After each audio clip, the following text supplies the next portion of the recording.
Hello everyone, and welcome to episode 6 of our Skyrim Anniversary Edition PS4 playthrough as Ruark the Redguard Vampire Hunter.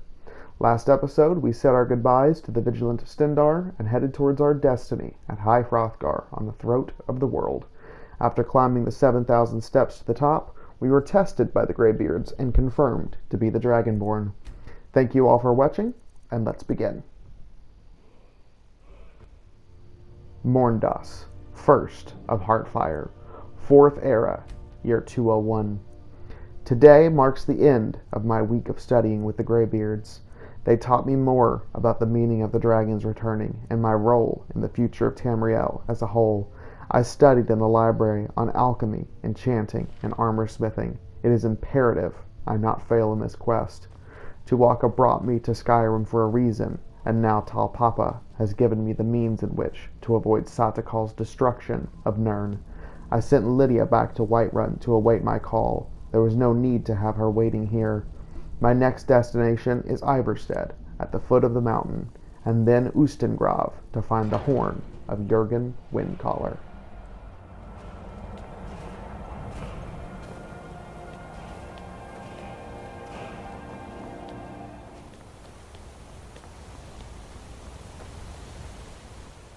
Crossing the bridge to Ivarstead, I was stopped by a courier carrying a message for me from Karset at the Hall of the Vigilant. Apparently, she had sent the message nearly 5 days ago, but the courier could not make it up the steps to hand it to me. She asks for me to meet her at the hall to discuss a new mission. Finding the horn of Jurgen Windcaller must come first, but the hall is on the way. A guard informs me of a new player on the board, the Dawn Guard, a group of vampire hunters. I wonder if this is what Karset's message is about. I continue my journey towards Ustengrav.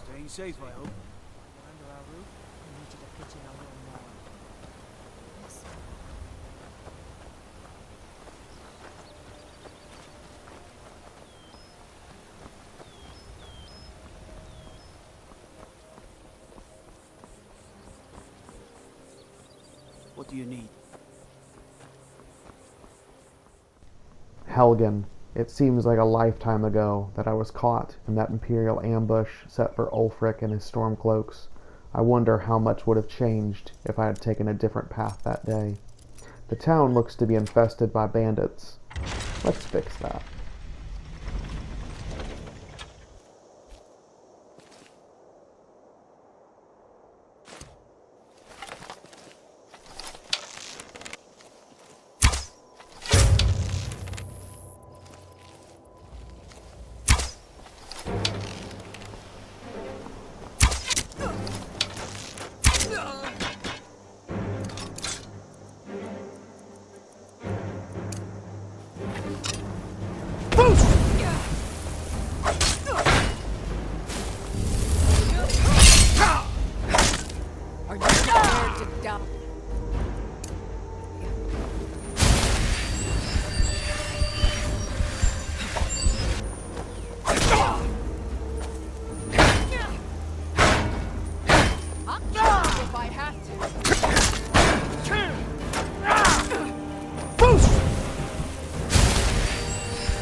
Those bandits gave me quite a challenge, but for now, Helgen is safe for travelers.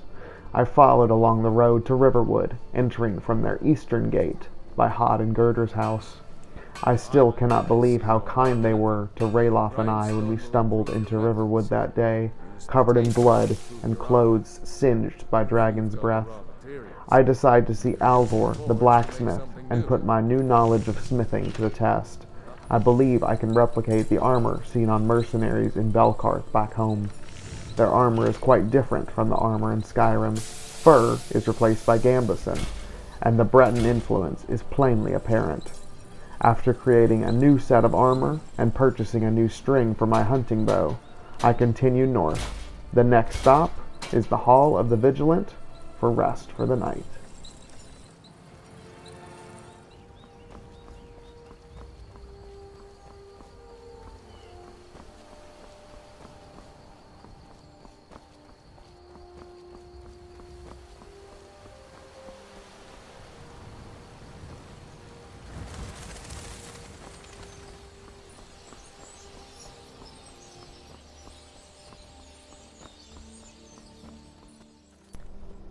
As darkness descends upon Skyrim, I see the Hall of the Vigilant in the distance.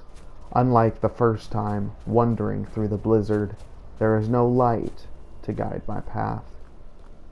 It is in ruins. I frantically run in a vain attempt to turn back time and save the Vigilants. The dead are overwhelming. There are deformed and twisted dogs, mutilated and dismembered Vigilants, and vampires. I search for Carsette's body, but whether lucky or not, she is not among the dead. Vampires frequently keep prisoners to use as cattle in their feeding frenzies. I only pray to Tawaka she managed to get away safe. I have no way of contacting them now. I must simply rely on running into Vigilance upon the road to see what her orders might have been. I am being pulled in two separate directions. One, towards the death and obliteration of the undead in all forms, my original quest and reason for coming to Skyrim. The other, towards the path of the Dragonborn, and ultimately, the protection of Nirn as a whole. I know which path is more important, but the death of the Vigilant will have rippling effects. I cannot sleep here. The smell of death and vampire dust is overwhelming. I continue further into the dusk, towards Dawnstar and the Wind Peak Inn.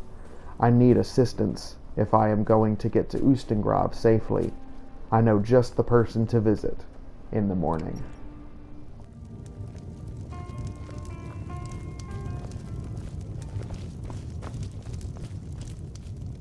Oh, do you need a room? Sure thing. It's yours for a day. I'll show you to your room. Right this way. Oh, you talk and you lie and you drink all our mead. Now I think it's high time that you lie down and Let me know if there's anything else you need. And so then came clashing and slashing of steel as the brave last Matilda charged and full of zeal. And the braggart named Ragnar was boastful no more. I work in the mine just like everyone else.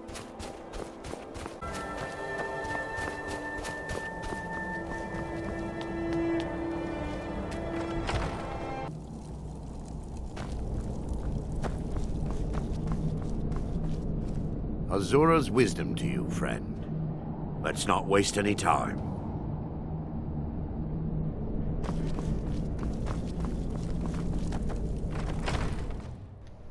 With Arender's help, I leave Dawnstar to its sad fate. Yes, we stop Vermina from consuming their dreams and replacing them with her twisted nightmares, but who will protect them should the vampires come back? The Vigilant were not consumed by this civil war. They had picked no sides and were defending all equally.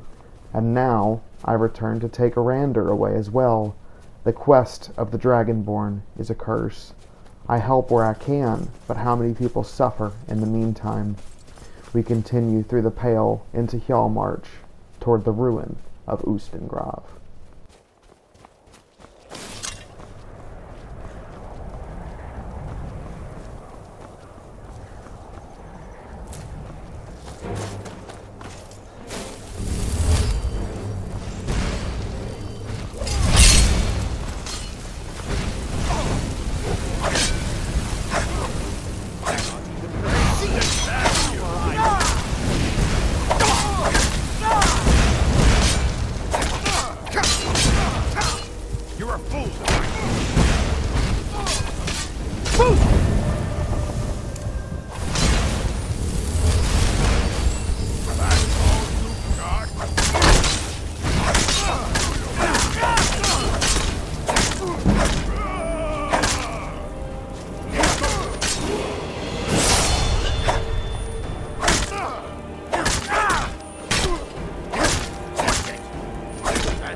At the border of Hjalmarch and the Pale, we found a carriage attacked by bandits.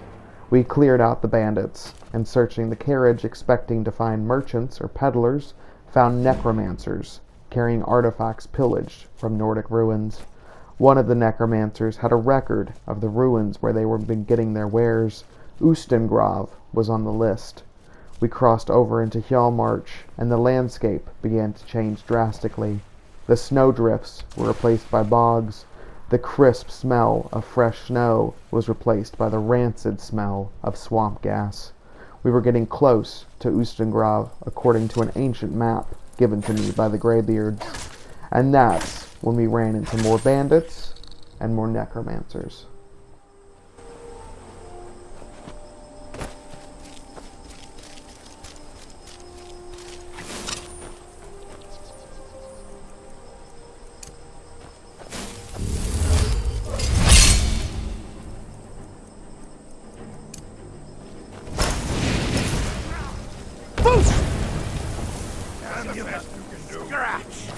You'll need to do better than that! True Nords never back down! That's your best?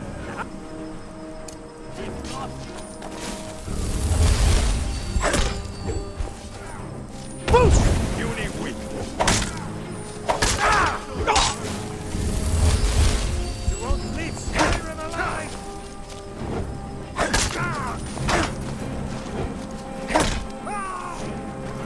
I'll show you what a real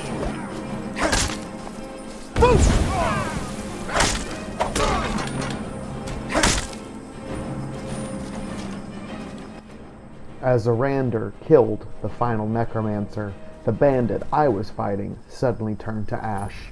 The bandits and necromancers were at odds with each other, and the bandits had lost. The necromancers were reanimating their corpses in an affront to Tawaka. Their bodies were now unclean and impure. Anyone who looted them would be as well. We entered Ustengrav to confront the necromancers head on.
God, who knows what they could have done to the place.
enough of you!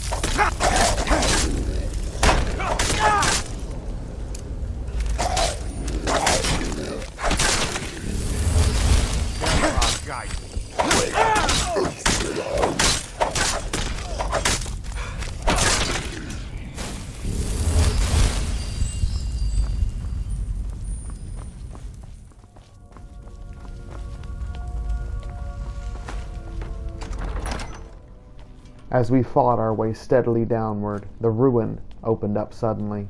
There was light through a rent in the ceiling, rainwater collecting on the cobblestone floors, and trickles of streams sliding down into the depths. And there was vegetation, life. Oh, this place. Horrible. Even at the bottom of these ruins, there was life.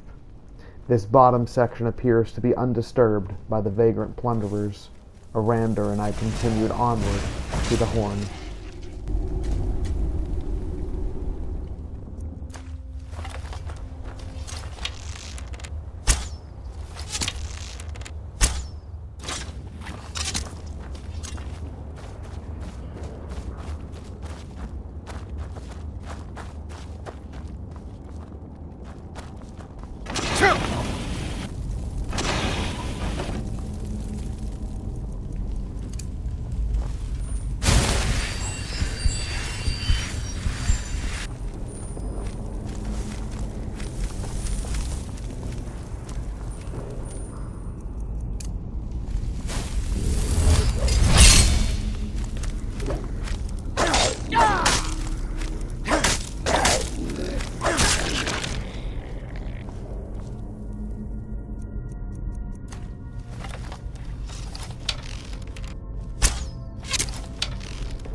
Impressive. We entered the Chamber of the Horn, having completed the trial of Jurgen Windcaller. Using the whirlwind sprint shout, I approached the altar, but to my surprise, the horn was missing. In its place was a simple note, addressed to the Dragonborn. We were too late.